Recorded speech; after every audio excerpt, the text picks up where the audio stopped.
ಕೂಡಲ ಸಂಗಮದಲ್ಲಿರುವ ಅಖಿಲ ಭಾರತ ಲಿಂಗಾಯತ ಪಂಚಮಸಾಲಿ ಟ್ರಸ್ಟ್ಗೆ ಸೇರಿದ ಪಂಚಮಸಾಲಿ ಪೀಠಕ್ಕೆ ಬೀಗ ಹಾಕಲಾಗಿದೆ. ಪೀಠದ ಕಟ್ಟಡದ ಪ್ರವೇಶ, ಹಿಂಬದಿ ದ್ವಾರ ಮತ್ತು ಮೇಲ್ಭಾಗದ ಕೊಠಡಿಗೆ ತೆರಳಲು ಇದ್ದ ದಾರಿಯಲ್ಲಿ ಗೇಟ್ ಅಳವಡಿಸಿ ಬೀಗ ಹಾಕಲಾಗಿದೆ. ಪೀಠಕ್ಕೆ ಬೀಗ ಹಾಕಿದ ಬಗ್ಗೆ ನನಗೆ ಮಾಹಿತಿ ಇಲ್ಲ. ಹಲವು ದಿನಗಳಿಂದ ನಾನು ಪ್ರವಾಸದಲ್ಲಿದ್ದು ಪೀಠದ ಕಡೆ ಬಂದಿಲ್ಲ ಎಂದು ಪಂಚಮಸಾಲಿ ಪೀಠದ ಬಸವಜಯ ಮೃತ್ಯುಂಜಯ ಶ್ರೀಗಳು ಪ್ರತಿಕ್ರಿಯೆ ನೀಡಿದ್ದಾರೆ. ಪೀಠಾಧ್ಯಕ್ಷರ ಬದಲಾವಣೆ ಬಗ್ಗೆ ಇತ್ತೀಚೆಗೆ ಶಾಸಕ ವಿಜಯಾನಂದ ಕಾಶಪ್ಪನವರು ಮಾತನಾಡಿದರು.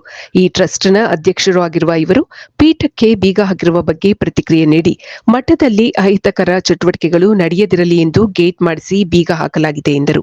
ಮಠದ ಟ್ರಸ್ಟ್ನ ಅಧ್ಯಕ್ಷನಾಗಿರುವ ಕಾರಣ ಮಠದ ಸುರಕ್ಷತೆ ನನ್ನ ಜವಾಬ್ದಾರಿ ಎಂದು ನುಡಿದ ಕಾಶಪ್ಪನವರು, ಈ ಕೆಲಸಗಳನ್ನು ಸ್ವಾಮೀಜಿಗೆ ತಿಳಿಸಿ ಮಾಡುವಂತಹದಲ್ಲ, ಭದ್ರತೆ ದೃಷ್ಟಿಯಿಂದಾಗಿ ಈ ಕ್ರಮ ಕೈಗೊಳ್ಳಲಾಗಿದೆ ಎಂದು ತಿಳಿಸಿದರು.